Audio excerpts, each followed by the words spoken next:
Bienvenidos a País Posible, el podcast en el que conversamos, capítulo a capítulo, sobre el libro de Ernesto Rojas Morales. Soy Camila y me acompaña Andrés. Hola Camila, hola a todos. Este es el segundo de 2 episodios, hermanos, dedicados al primer capítulo del libro, La incertidumbre reinante y la perfidia amenazante. En el episodio anterior hablamos de la incertidumbre, la crisis de 2020, la pandemia, el hambre y el estallido social. Si no lo han escuchado, allá está la primera mitad de esta historia. Hoy nos toca la otra palabra del título, la perfidia. La perfidia, es decir, la deslealtad frente a lo pactado. Porque mientras el mundo enfrentaba la pandemia, en Colombia se fortalecía la percepción de que la esperanza de paz se estaba evaporando. El libro lo plantea sin rodeos. El acuerdo final firmado en 2016 por Juan Manuel Santos para poner fin al conflicto interno estaba siendo víctima de la perfidia por parte del gobierno posterior, el de Iván Duque, entre 2018 y 2022. Tal como ha sucedido en varios momentos de la historia colombiana, en los que la rebeldía se ha apaciguado con la firma de documentos que el establecimiento desconoció después. Esa es la tesis del capítulo, y hoy vamos a recorrer esa historia, desde 1781 hasta el posconflicto. Y hay una frase del libro sobre el origen de todo esto que vale la pena leer completa. Dice el autor que los partidos de derecha sobreestimaron el confuso resultado del plebiscito por la paz, al que califica como un fruto pútrido de las falsas noticias y la manipulación del ingenuo votante. Cada elemento de esa frase lo vamos a desarrollar hoy. El resultado confuso, las falsas noticias y la manipulación. Empecemos por el estallido que abre esta sección del libro, uno que ocurrió hace más de 70 años. En un mes de abril, hace más de 70 años, ocurrió en Colombia un estallido social, sin duda más violento que el reciente, pero igualmente forjado por la insatisfacción generalizada. Fue cuando el caudillo Jorge Eliezer Gaitán avivó el reclamo de los menesterosos, y todo se convirtió en una revuelta incontrolada desde el momento en que su asesino disparó 3 veces. El 9 de abril de 1948, el Bogotazo, y el libro señala una diferencia interesante entre esos manifestantes y los de ahora. Los jóvenes de esa época eran en su mayoría obreros y campesinos, muy diferentes a los protagonistas de las protestas recientes, organizadas por universitarios y sindicalistas enlazados electrónicamente por Internet. Para entender el contexto de 1948, el capítulo cita al historiador Albeiro Valencia Llano. Valencia Llano dice que sectores del gobierno, de los empresarios y de la clase política propusieron la violencia como recurso para impedir que el país girara hacia la democracia liberal, y que llegaron como grupo de apoyo los latifundistas y gamonales preocupados por la Ley 200 de 1936, la Ley de Tierras de Alfonso López Pumarejo. Contrataron bandoleros, pájaros y chusmeros para expulsar a aparceros y agregados. La violencia por razones económicas se sumó a la política.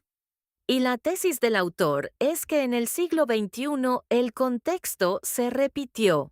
Con otras banderas, unas minorías para conservar sus privilegios instigaron actos de violencia bajo la bandera de la persecución del narcotráfico o de la extinción de los reductos insurgentes, a quienes se les atribuyó una ideología castrochavista o comunista.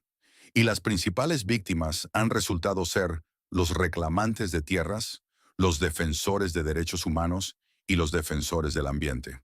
Esa oleada de terror, dice el libro, se intensificó y tuvo un aparente respaldo con un hecho político concreto: la derrota del plebiscito por la paz. Ahí tenemos que detenernos, porque el análisis que hace el autor es de lo más original del capítulo. Recordemos el contexto. El gobierno de Santos convocó un plebiscito para conseguir la aceptación popular del Acuerdo de Paz de 2016, pactado en La Habana. Y el libro dice que se olvidó del principio elemental del encuestador. El que hace preguntas confusas obtiene respuestas ambiguas. Se consultó a toda la población sobre un problema complejo contenido en un texto extenso. El acuerdo no era solo silenciar los fusiles. Consignaba transformaciones para solucionar la mala distribución de las tierras, atenuar la concentración del poder y de la riqueza, reducir la marginación de las minorías y reparar a las víctimas. Por eso era un texto de mucha profundidad política. Y el libro afirma que nadie votó después de haberlo leído y analizado completo. Por consiguiente, no podía esperarse una decisión razonada, solo una emotiva. Y miremos el resultado. Por el sí, votaron 6.377.464 personas y por el no, 6.431.372. Ambas respuestas estuvieron próximas al 50%, 49,8% y 50,2% de los votos válidos. La diferencia fue del 0,4%, Menos del 1%. inferior al margen de error que se acostumbra a considerar en las mediciones de opinión. A ese fenómeno se le ha llamado un caso de indiferencia estadística.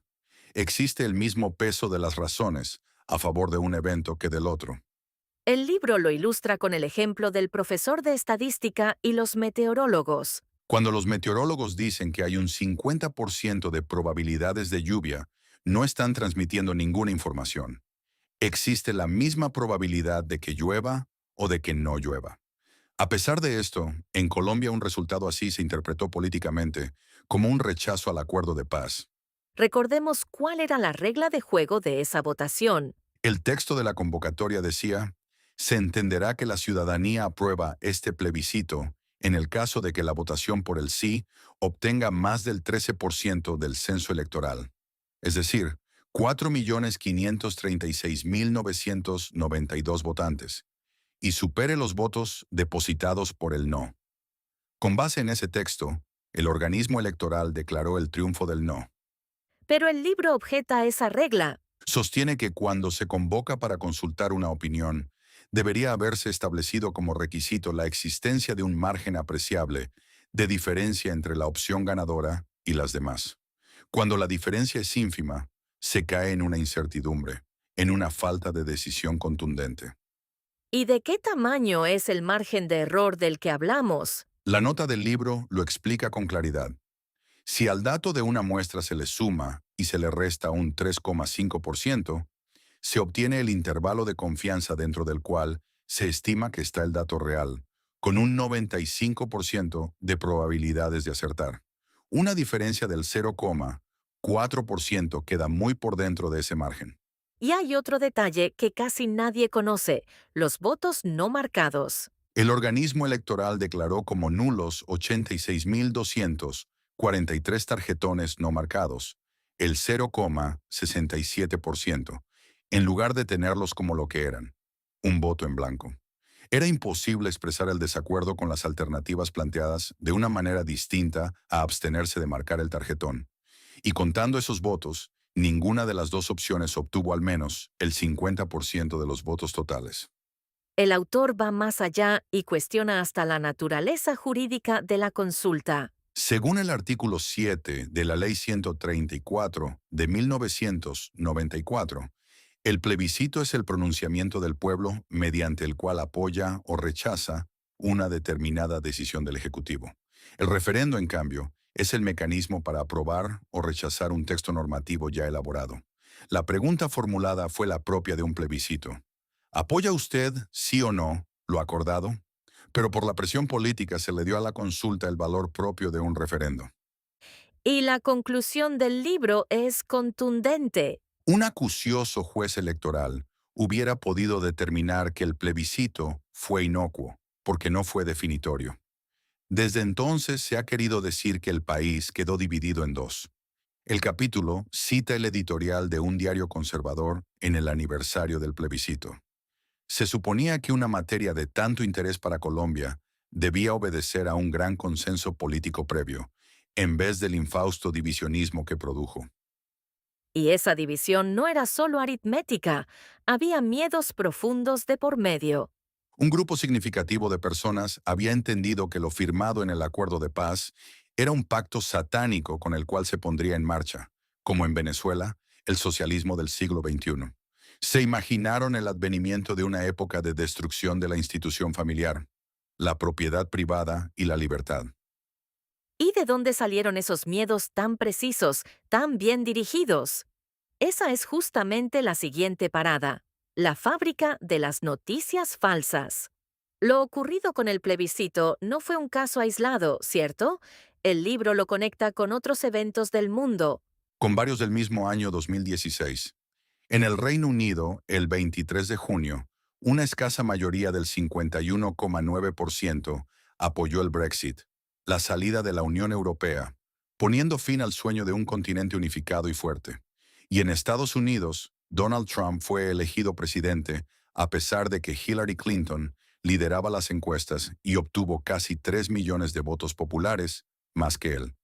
Y el libro registra un caso mucho más reciente y más nuestro. Las elecciones presidenciales de 2026 en Colombia. El presidente elegido, Abelardo de la Espriella, le ganó a su opositor, Iván Cepeda, por menos del 1% de los votos, pero generando un cambio radical de las políticas públicas en curso. Decisiones enormes tomadas por márgenes mínimos. ¿Y qué tienen en común todos estos casos? Buena parte de los resultados adversos a lo esperado puede atribuirse a la influencia de las redes sociales sobre las personas menos acostumbradas a ejercer el pensamiento crítico, las que leen los mensajes de forma desprevenida, suponiendo su veracidad. No es sencillo identificar las fake news y su difusión se produce en forma casi instantánea. El mensaje se repite miles de veces en cuestión de segundos, convirtiendo lo dicho en una posverdad. El capítulo cita a Hugo Pardo Kuklinski, el autor de Planeta Web 2.0. En la comunicación política se sabe desde siempre que, entre la racionalidad y la emoción, predomina la emoción. Las medias verdades o las mentiras estratégicas hacen su juego para construir una base electoral o consolidar una idea política. Y en el caso del plebiscito, esa táctica fue confesada abiertamente. Por el propio gerente de la campaña por el no, Juan Carlos Vélez, estábamos buscando que la gente saliera a votar berraca. La campaña recaudó 1.300 millones de pesos de 30 personas naturales y 30 empresas. Se consagraron, dice el autor, a hacer efectiva la frase popular: un hipócrita crea un rumor, un chismoso lo difunde y muchos lo aceptan sin oponer resistencia. Y hasta cita a Maquiavelo. Nada es más vano e inconstante que la multitud, escribió en su historia sobre la primera década de Tito Livio. El libro también recoge un estudio de la Universidad Los Libertadores sobre las piezas publicitarias del no. La persona mayor de una familia tradicional que se oponía al acuerdo porque no quería que en los colegios se impartiera la ideología de género. La señora de Medellín, que dijo que no se debería entregar el Congreso a los guerrilleros. El ciudadano de Armenia que ni de fundas quería entregarles el país a los castrochavistas. Y el meme falaz de que cada guerrillero recibiría casi 25 millones de pesos de bonificación con cargo a los impuestos de los demás colombianos. Miedo y rabia, fabricados en serie. Con ese caldo de cultivo llegamos a la pregunta de fondo: ¿por qué los negociadores desconfiaban tanto? La respuesta está en la historia. La historia había dejado a los colombianos rebeldes duras lecciones de traición, y la primera es de la época colonial, la revuelta de los comuneros, que el capítulo relata siguiendo al historiador español Julián Córdoba Toro. Cuéntala, que es una historia tremenda. Comenzó el 16 de marzo de 1781, en el poblado del Socorro, en Santander, cuando Manuela Beltrán organizó la protesta contra el restablecimiento de un impuesto sobre las ventas, que afectaba los consumos de todas las clases sociales, tal como lo hace ahora el IVA. Al grito de «Viva el rey y muera el mal gobierno, no queremos pagar la armada de Barlovento», Manuela Beltrán arrancó el edicto colgado en la puerta de la alcaldía y lo arrojó al suelo. Y ese gesto encendió una revuelta que puso en jaque al virreinato. Se formó un ejército que empezó a marchar hacia Bogotá y llegó a reunir entre 18.000 y 20.000 personas, aunque otras fuentes hablan de unos 15.000. Para dimensionarlo, la totalidad de habitantes de Bogotá en esa época, contando mujeres y niños, apenas alcanzaba los 18.161. Ante semejante amenaza, la corona aceptó eliminar impuestos y devolver a los criollos los cargos arrebatados. Todo quedó consignado en las capitulaciones de Zipaquirá. Pero hubo alguien que no creyó en esas firmas. José Antonio Galán, jornalero de plantaciones de tabaco, nacido en 1749, desconfiaba del cumplimiento de las promesas del gobierno y temía una posible perfidia. Por eso intentó ampliar los alcances de la insurgencia, para exigir cambios sociales y reivindicaciones para la población indígena y mulata. Y tenía razón en recelar. El virrey desconoció las capitulaciones con el argumento de que se habían firmado bajo presión. Un regimiento español aplastó la revolución y tomó represalias crueles contra los líderes. Galán, muerto en 1782, Isidro Molina, Lorenzo Alcantús y Manuel Ortiz. Primera traición, y el libro salta luego al siglo XX. A 1953, cuando el general Gustavo Rojas Pinilla, al asumir la presidencia mediante un golpe de Estado, decretó una amplia amnistía para las guerrillas liberales. Al son de esos tambores de concordia, miles de hombres confiaron en la palabra del militar y entregaron sus armas. Entre ellos, el más famoso rebelde de los Llanos Orientales. Guadalupe Salcedo. No había pasado mucho tiempo cuando fue asesinado, en extrañas circunstancias, el 6 de junio de 1957. Los historiadores atribuyeron la responsabilidad a algunos terratenientes, en combinación con fuerzas del Estado, bajo la supuesta justificación de neutralizarlo, para prevenir un futuro rearme. Capitulaciones desconocidas, amnistías violadas. Con ese historial se sentaron a negociar en Cuba. Por eso los negociadores del acuerdo quisieron consagrar garantías más sólidas que la simple firma de un documento. Le dieron al acuerdo el carácter de una norma constitucional, con rango de compromiso internacional. Los insurgentes debieron recordar esas traiciones, dice el autor, y por eso fueron tan exigentes. Porque lo que se negociaba en La Habana no era solamente un cese del fuego. El libro es enfático en eso. Lo acordado no era simplemente el fin de la guerra, sino el inicio de la erradicación de las principales causales generadoras de injusticia social y económica. El gobierno de Juan Manuel Santos había integrado para ello una comisión liderada por el ex vicepresidente Humberto de la Calle. La inconformidad social, considerada la principal raíz del conflicto, no se calmaría simplemente con silenciar los fusiles. Detengámonos un momento en lo que estaba en juego. ¿Qué significaba ponerle fin al conflicto? Las cifras que trae el capítulo son estremecedoras.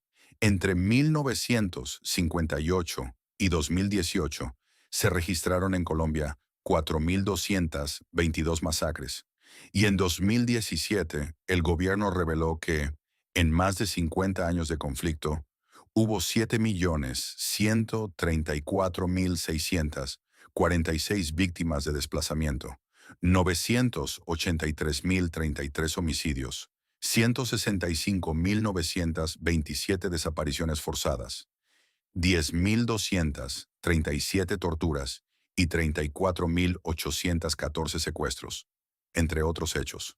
7 millones de desplazados, casi 1 millón de homicidios.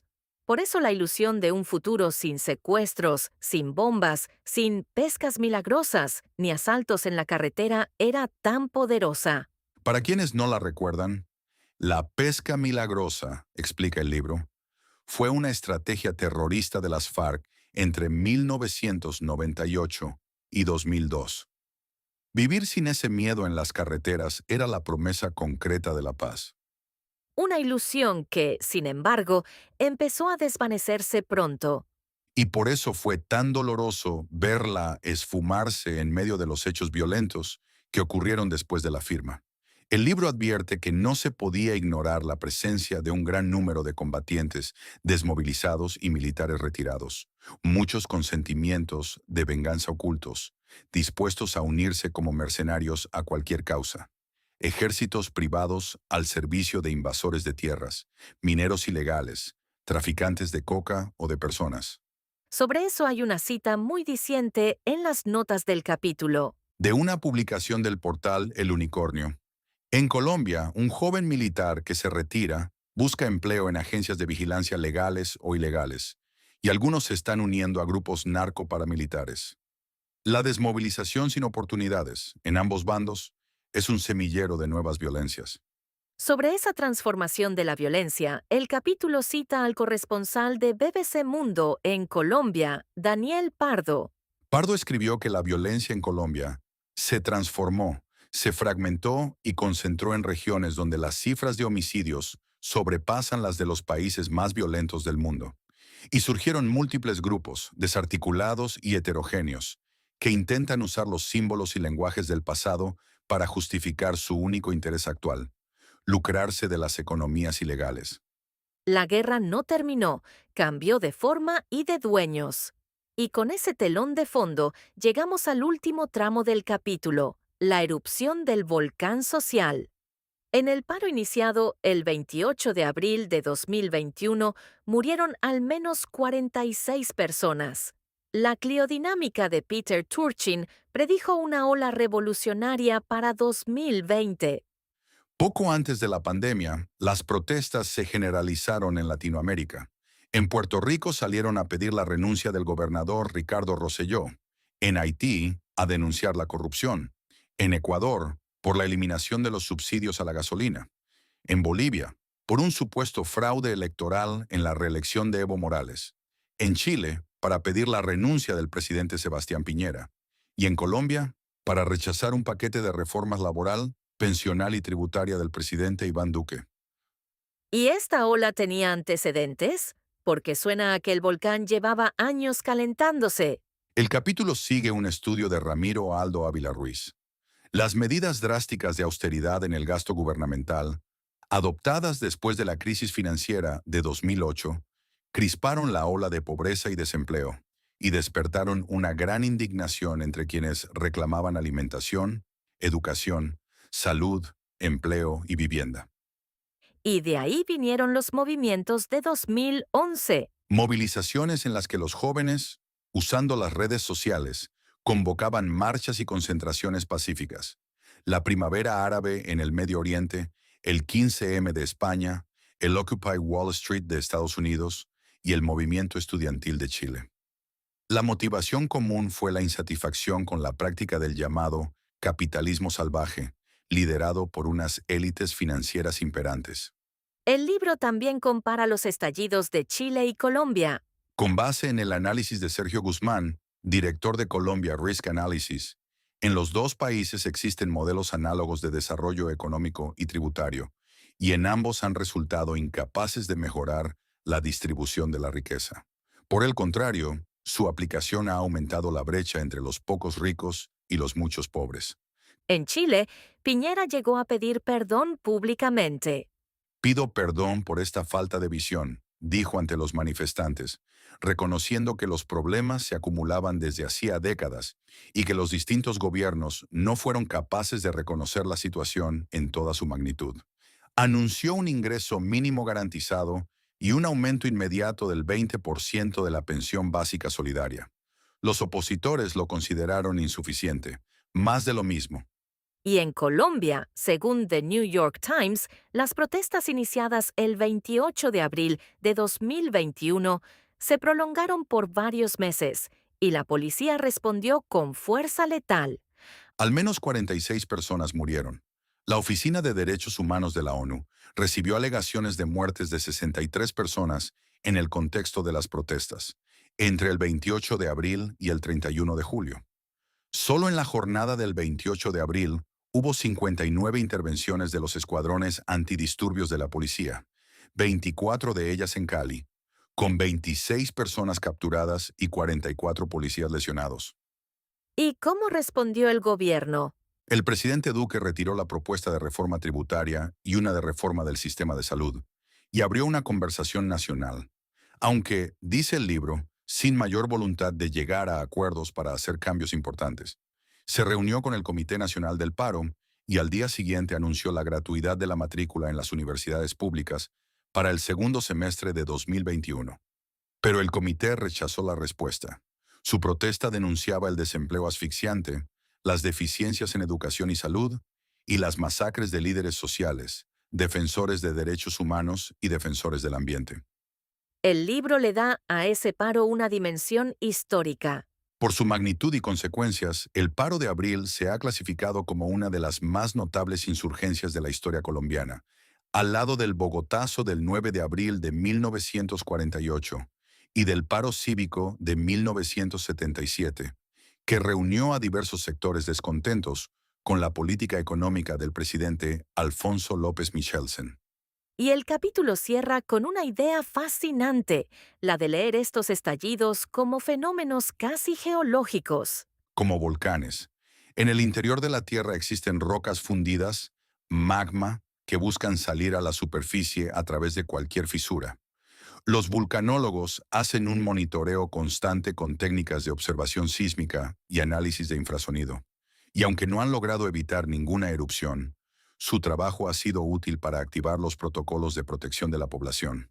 Y la apuesta es hacer lo mismo con las erupciones sociales. Exacto. Monitorear las actividades sociales y políticas hasta llegar a predecir posibles estallidos o poner en marcha acciones preventivas. La ciencia analítica aplicada a los grandes volúmenes de información acumulada en la nube permite recolectar datos sobre innumerables acontecimientos y construir con ellos un modelo predictor del comportamiento de un conglomerado de personas. Ahí aparece la cliodinámica. La ciencia fundada en los años 90 por Peter Turchin, un antropólogo ruso-estadounidense, nacido en 1957, que encontró un patrón constante de inestabilidad social en todas las civilizaciones, incluyendo la Roma antigua y la China. Aplicando ese modelo, se llegó a predecir una ola revolucionaria en 2020, con un estallido global de disturbios y un aumento del terrorismo, como consecuencia del crecimiento constante de las desigualdades sociales. Suena a ciencia ficción. Y la conexión existe. La prensa ha comparado la cliodinámica con la psicohistoria que Isaac Asimov imaginó en sus novelas, esa ciencia con la que se podía conocer el futuro analizando el pasado. El supuesto general es que, pese a las diferencias de contexto, las dinámicas y los eventos se reproducen debido a los mismos motivos y procesos. Pero Turchin deja una puerta abierta y con ella cerramos. Advierte que tales estallidos podrían atenuarse mediante acciones gubernamentales de carácter progresista. Es decir, la erupción no es inevitable si se atienden a tiempo las causas. Esa es exactamente la apuesta del libro. Convertir la crisis en la oportunidad de construir un país posible. Así termina este recorrido por el primer capítulo. En el episodio anterior, la incertidumbre reinante, está la primera mitad, la pandemia, el hambre, la desigualdad y la vacuna contra la pobreza. Los dos episodios se complementan. Escúchenlos en el orden que quieran, pero escúchenlos completos. Este fue un episodio de País Posible, basado en el capítulo 1 del libro de Ernesto Rojas Morales. Gracias por acompañarnos. Hasta el próximo capítulo.